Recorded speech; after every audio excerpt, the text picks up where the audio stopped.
So here are 22 iPhone camera tips, tricks and settings that you need to know about in 2022. We shall begin with some basic tips and tricks, and then we'll move on to more advanced pro tips and hidden settings towards the end of the video. And I'm not here to tell you how to take photos. Instead, I'm just going to give you the tools so that you can become the master of your iPhone's camera system. You ready?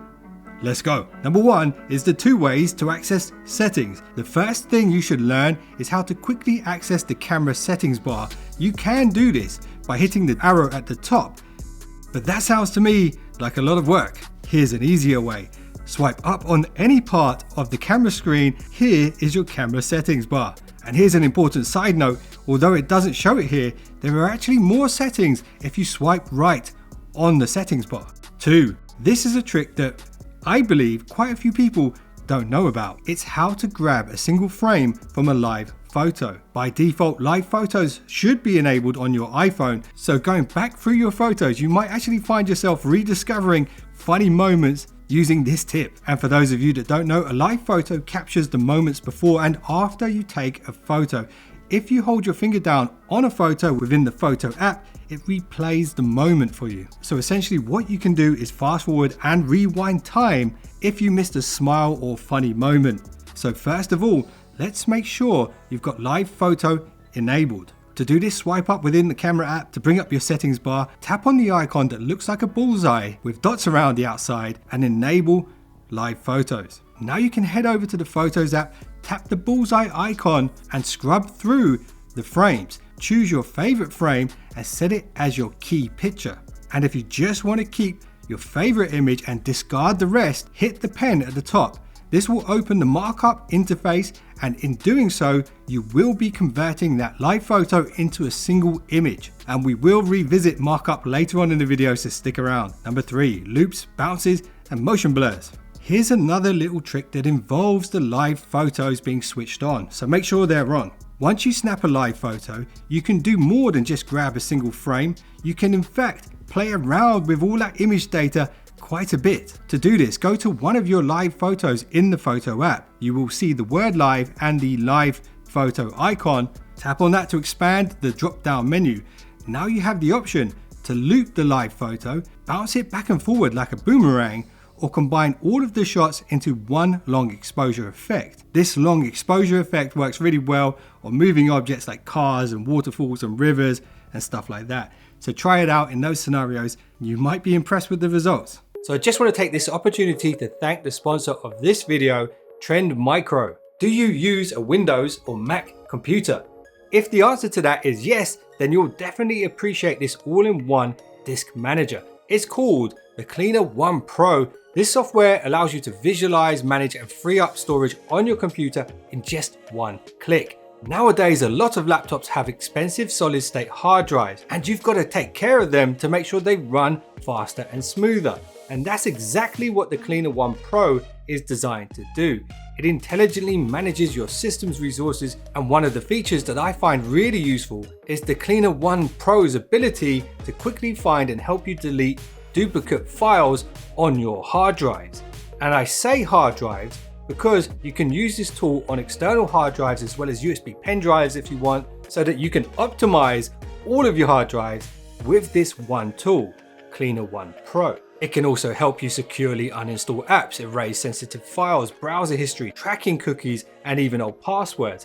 And it's really easy to use. Once it's installed, it won't annoy you with constant pop-ups and warnings all the time unless it's really serious. Most of the time it will just run discreetly in the background to optimize your computer's performance, which in turn will help you optimize your own performance when you're using the computer. So this, I believe, is a good thing.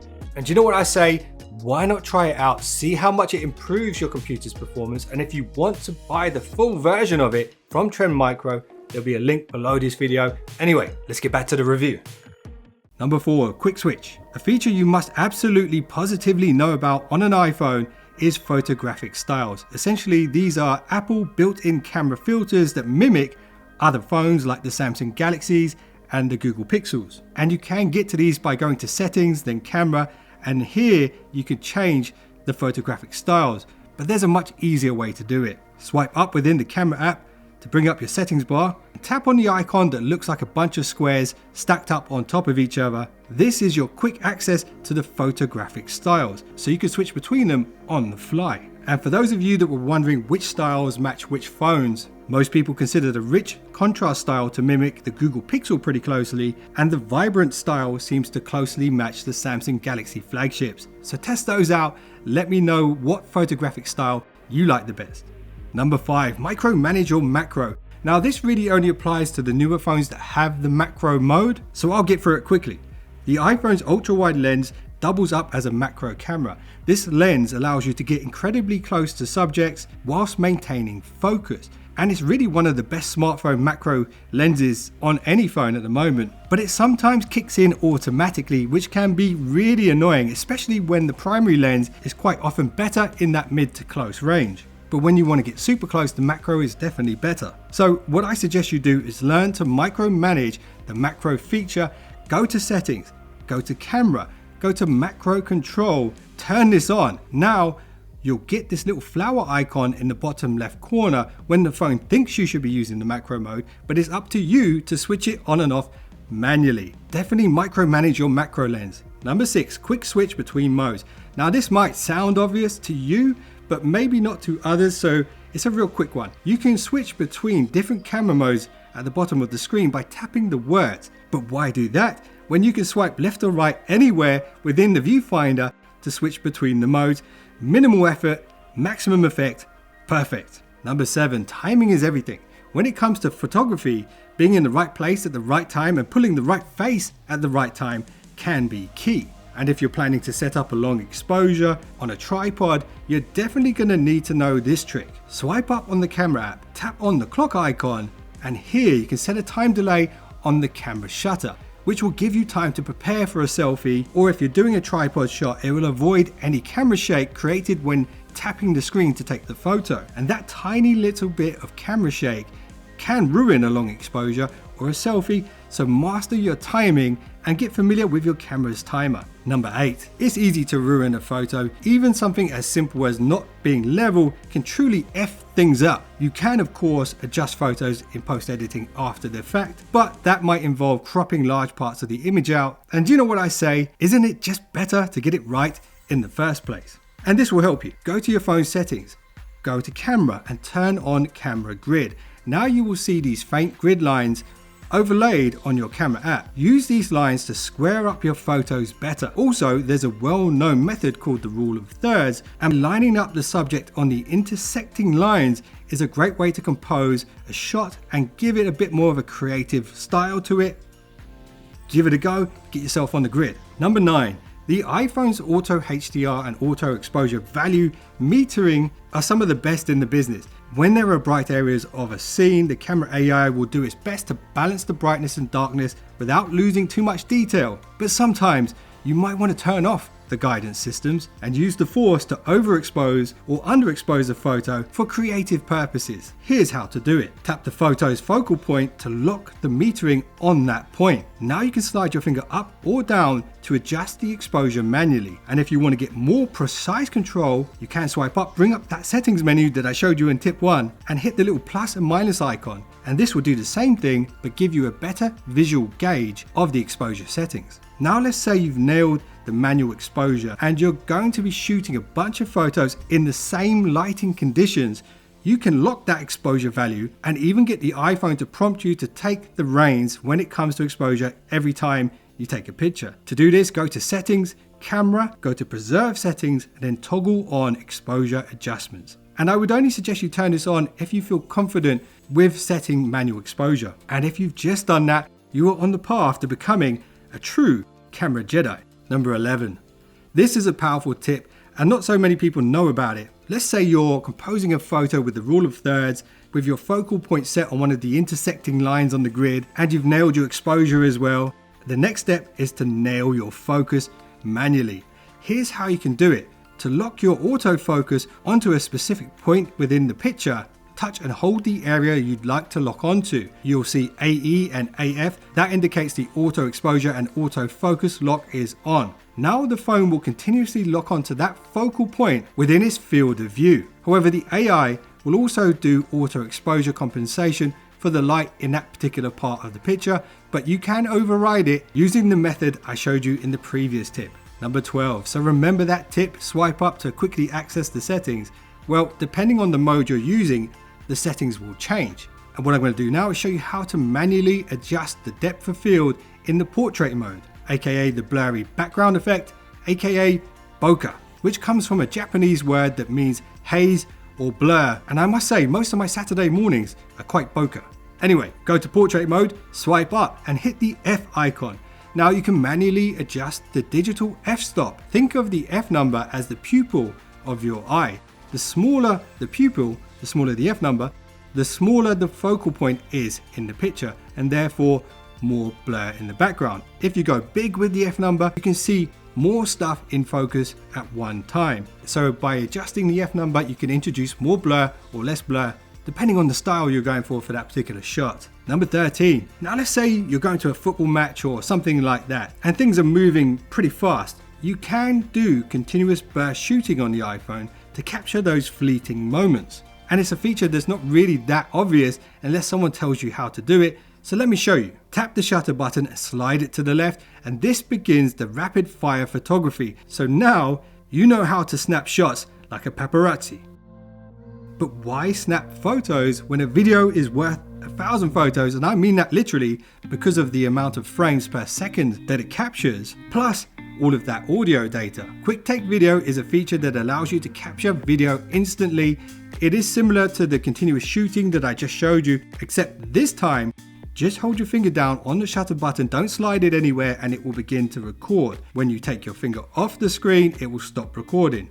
However, if you hold your finger down and swipe it to the right, it will actually continuously record even when you take your finger off of the screen. And another way to activate Quick Take Video is by using the volume buttons on the side. Number 15, perfect top-down shots. Now, I know we spoke about snapping shots like a paparazzi, but when I say top-down shots, just to be clear, I'm actually talking about shooting photos directly downwards, not shooting photos down tops. Okay, now we've got that out of the way. This is an excellent feature for product photography and video, and it's not that obvious, and I haven't really heard anyone else talk about it, so I guess it comes down to me to show you. So when you line up a top-down shot, see these little tiny crosshairs at the center of the screen, line those up perfectly, and now you've positioned your camera directly towards the center of gravity. And coming from me, someone who's tested out loads of smartphones, this is genuinely one of the most useful camera features for a video creator. I wish more phones had this. Number 16, think of a photo as a metaphorical piece of meat. Your camera AI is like your own personal chef who cooks for you and brings you the food, so that when you look at it, it's freshly baked, so to speak. But what if you want to cook your own recipe from scratch? Well, you've got to start with the raw ingredients. And in this case, we're talking about raw photos. Swipe up on the camera app and toggle on RAW. The image data on a RAW photo will be significantly larger because they hold more dynamic range, more color depth, and they deliver better fidelity. And just to give you an example, an 8-bit JPEG can capture 16.8 million colors, which is not bad, right? But check this out. Apple's 12-bit Pro RAW feature on Pro models can capture 68.7 billion colors. So this should help you understand the difference. And when you drop these RAW files into an editing software, you can make a lot of adjustments to them and really play with the image values without the photo falling apart. Big disclaimer here though, guys. Those RAW files take up significantly more storage space than Apple's high efficiency codec. So if you're limited on storage space, be careful about how much you use this feature. And here's a pro tip for you iPhone Pro users. Enable Apple's Pro RAW format for maximum 12-bit RAW photos. Go to settings, go to camera, go to formats, and just toggle it on. Number 17. The iPhone is excellent at automatically taking night photos using camera AI combined with long exposures. But did you know you can take even brighter night photos if you manually go in and set a more prolonged exposure? I'd only recommend you do this if you have a tripod though, but here's how you do it. Swipe up to bring up the settings bar, then tap on this half-built Death Star icon, this will bring up essentially a digital shutter speed slider. It will max out at 10 seconds if you're in a really dark area, which is definitely going to be long enough. It's very important not to introduce any camera shake when you do this, so use the timer like I showed you before, and you might be very surprised with how bright the image gets, even in the dead of night. Number 18. So this is something I believe is probably underutilized by many iOS users. This is the built-in organizational features within Apple's Photo app. Did you know you can quickly swipe up on any photo and add a note, essentially adding a bit more data to the image file that makes it more searchable. And once you get used to doing this more often, you can go into the Photos app, type in what you're looking for, and you will be able to rediscover photos and videos more easily and more efficiently. It really is a great feature. And another little trick you can do here with the search bar is you can actually search locations. So just type what you're looking for. Maybe you went on holiday to a specific place. You can find all of the photos just by typing in the location. Number 19. Apple's own photo editor is valuable and easy to use. Just hit edit next to any photo and that brings up your regular photo adjustments, very similar to what we see on Instagram. But I'm not here to show you that. What I want to show you is the markup feature. Hit the pen at the top. This opens up a new world of possibilities. You can draw over images and add text if you want. And this is a great way to create memes and other things like that. But this feature I'm about to show you could be incredibly useful for some of you. If you have a document you need to sign and it's been sent to you digitally, you could screenshot that document, save it as a photo, then go into the markup settings like I just showed you and sign it digitally on your phone. Honestly, this is a game changer. Let me know how useful this one is to you. Number 20. So this one is hidden away, but can be found in one of Apple's own apps, the Shortcuts app. Search your app library for the Shortcuts app and you will discover it. Once you open it, go ahead and enter the gallery page. Here, search for the Say Cheese shortcut and enable it. Now you can call Siri and say cheese. This will operate the camera shutter button within the camera app. It does help if the camera app is open first though. And if you're feeling extra lazy, you can actually ask Siri to open the camera app and then use the Say Cheese command. But the point is, using this shortcut, you no longer need to touch the screen or even set a timer to take a photo. Number 21. This little camera trick is fun to try and I think you can get some really amazing results using it. So swipe across the camera app until you get the panoramic camera mode. Get your subject to stand in one place and begin the panoramic shot. But don't move the camera yet. Hold your camera still and get the subject to move out of frame to the right. Now slowly rotate the camera to the right to capture the subject in the second position, and now what you've created is a clone of your subject in two different places but in one photo. Zero post editing, maximum effect. This is awesome. You need to try it out. 22. Thank you for making it this far into the video. I really do appreciate you guys. Here are a few quick camera settings that you really need to know about. First, go to settings, then camera, and then record video. Here you can select the format you want to use. I personally leave my video settings on 4K 30 frames per second because it's a good all-rounder. The file sizes can be quite large, and if that's a concern, you could use 1080 30. However, 60 frames per second will allow you to capture double the frames in the same amount of time. This means in post-editing, you can slow down the footage 50% to create a really nice, silky smooth slow-mo in nice high resolution. However, 60 frames per second will struggle in low light. And that's where this brilliant camera setting comes into play. Scroll down till you see auto FPS and toggle that on. Now your iPhone will optimize this frame rate based on the lighting conditions, and it will have the ability to automatically drop down to a slower 24 frames per second, which lets the image sensor gather more light, and in doing so, you will get the best possible night videography from your iPhone thanks to this little trick. And I'm thinking about doing more videos like this, and if you guys got any suggestions for me, let me know what videos you'd like to see in the comments below. And if you got value out of this one, you might get value out of my first 13 things to do on an iPhone 13, or the best security settings in 2022 on the iPhone. Those thumbnails are on the screen right now. Check those out. And if you enjoyed this video, a thumbs up would make my day. A subscribe would make my month. I appreciate you guys. And if you just subscribed, you're now one of the finest subscribers known to man. And I will see you in the next one. So don't be late.